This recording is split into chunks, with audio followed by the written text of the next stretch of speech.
As you guys can see, we finally landed in the hotel. We unpack. You know, we eat some food. Pizza. That pizza was real It fire. was so good. Yeah, it was As real you can tasty. It tell, was like salty and sweet all in one. For real. Yeah. I think it was ricotta cheese.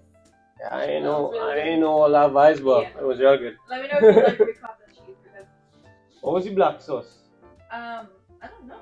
That was a black sauce on Yeah, it. it had some kind of black sauce in it, but love. But it was good. That was. Yeah, well, as you can see, I did my makeup a little bit to take the city. I was really quick. New York got me so excited. I was like, She was very quick, but a little trick.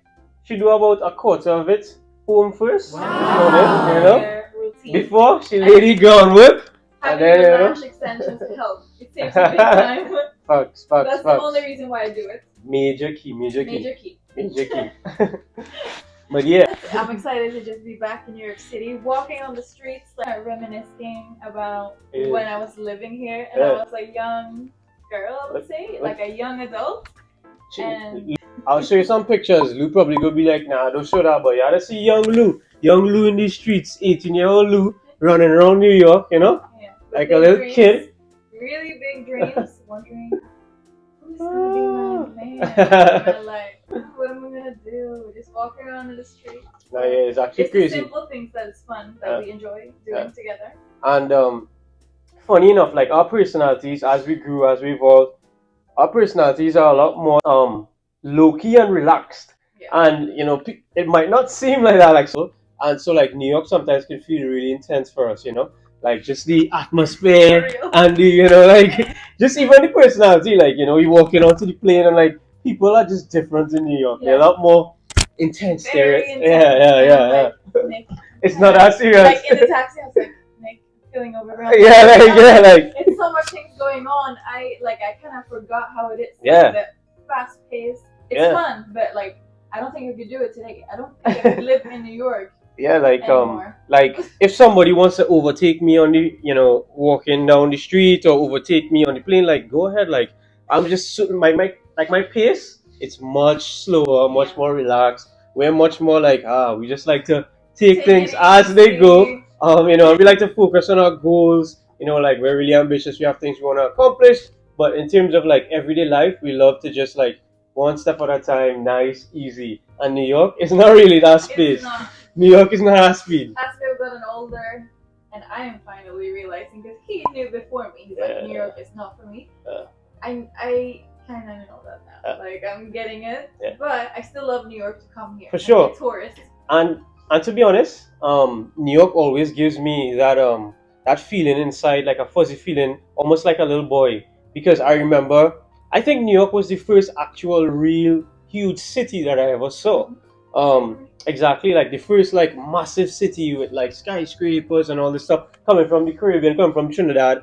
You know, New York was that first city, and I just remember that feeling. And every time I come back to New York, you know, you get that same feeling of like, whoa, and it's like a feeling of inspiration, a feeling of like, whoa, anything's possible. Anything is possible. You know, exactly. But I just can't deal with it every day. Like for those people who haven't been to New York, it's like indescribable feeling, right? Like I don't get this feeling anywhere else, even though I like many different places, but it's something about the air in New York and like I think anything feels like it's possible. And I think it's because New York combines so many different things into one, you know?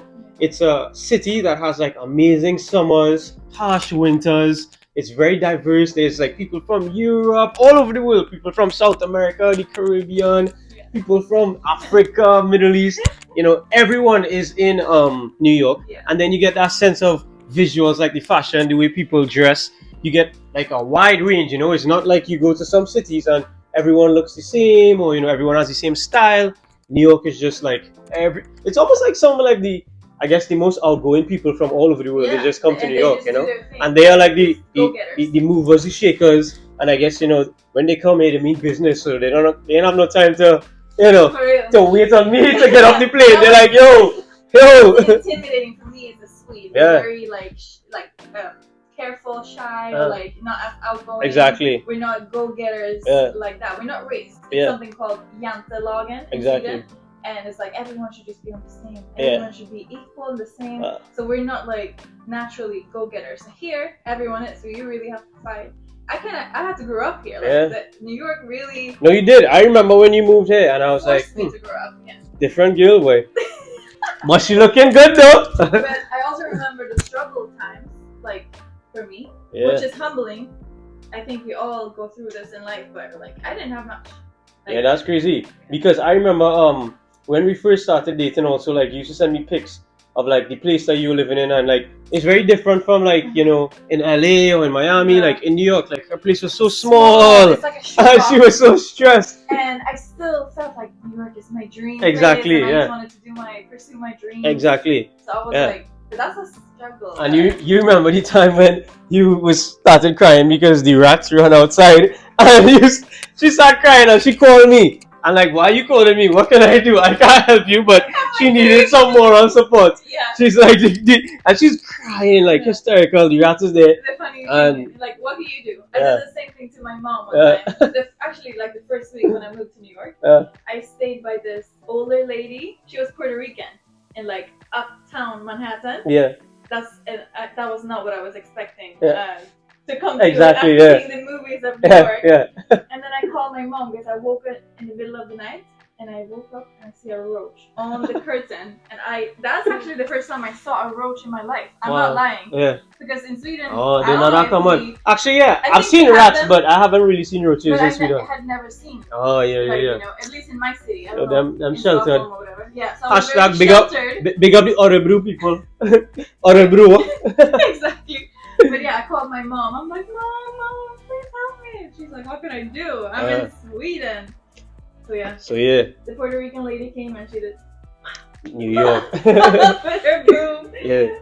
She was so nice. You know what? I excited to go into one of the towers and catch some views, take in the city. And NicNLou team, we had to go and try and find some oysters somewhere, I think we need to get checked. We probably might have an addiction.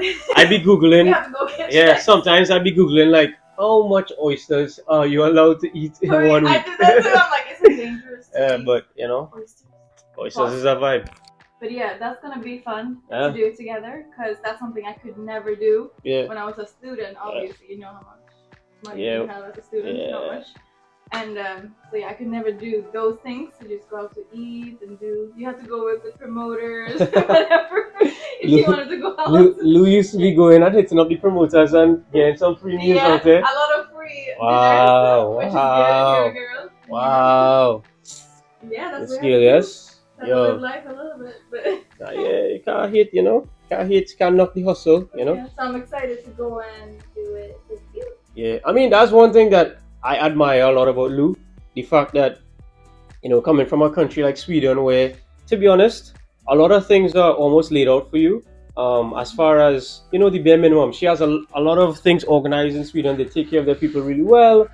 She can always go get a job. She can always have like a normal life. But she was like brave enough to try to pursue her dreams, and she left Sweden at like 18 years old to move to New York City. And that was imagine the first time you ever saw like a huge city or like come to the US or left your country really. I mean, she went to in Europe, but like the first time you come to USA, you go straight to New York and you move there alone with no friends and no contacts. No family, no like contacts, nothing. I give Lou so much credit for that, and I definitely admire that. Even my mom, she always tell me, she's like, wow, Lou is so brave, because she remembers when she was a kid and she had different opportunities when she was like 17, 18 to do different things, even like modeling. My mom was like, they called me to do some modeling, and I was too scared, I was too afraid to go.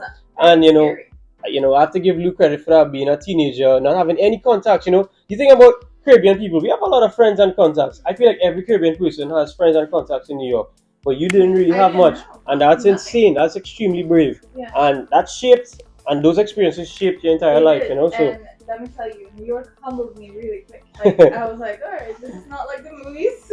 And I also didn't have friends here, so it was kind of lonely the first few months. So I had to it's hard when you go somewhere and you have to find your new life. Basically. So that's why we come back to New York to humble Lou again, And she was giving me a little too much attitude this weekend, But it's good to remember, and I am grateful for how far I've come since then. Yeah. That I took the chance. So with that said, take the chance if you can. Do something, even if it's difficult. A great man, a great man once said, we can't connect the dots looking forward, but the reality is looking back. Some of the chances we take, a lot of those small decisions that we think are small in the moment, they turn out to be really crucial, pivotal, really like life changing. Perfect, life changing moments. Looking back. So it's just important to always, sort of like internalize your dreams, all those dreams inside your heart, all those things that make you who you are. Because we all have these thoughts in our heads that are, each person is very different, Like I never wanted to move to New York and come to New York and live, but you did, and that was for a reason. It's and like, there for a reason. Yeah. Someone, God, put it there for a reason. Exactly. And so you follow it. Yeah, follow those things. Even try. If you don't have the answers. Yeah, the worst thing could happen is that you could learn from the experience, So, yeah. And I wouldn't be sitting here next to you if I didn't take that chance, honestly. Because I would have been in Sweden and it would have been far, far from you. Facts. And and I didn't even want to go out that night. But, me neither. My friend I ain't not going out. To go out. I was like, oh, it's cold. Because your boy likes to sleep. I go to bed early every night. I wake up at like 4:30, 5 a.m. So I usually in my bed by like 10, 11 latest. Yeah. I sleep in. And honestly, none of us are party people. We never liked the party, even as young. We did it, but it wasn't like a. I much prefer like hanging out, lounges, bars, beach clubs. Which it is. That's why it's funny that we met in nightclubs twice. Exactly, so it's hilarious. Tell a different story about us than what we actually are. Like it's so. That's life. Like. Yeah, it is. That's hilarious. Yeah, it's hilarious. Like. Two people who are very sleepy meet in a nightclub. People are gonna think something else when they hear that. But yeah, so that's part of it. Like, But yeah, alright, let's wrap this up. Let's suit up, let's coat up, and let's touch road. I wonder which viewpoint. Touch road. Where would you go? Let's see.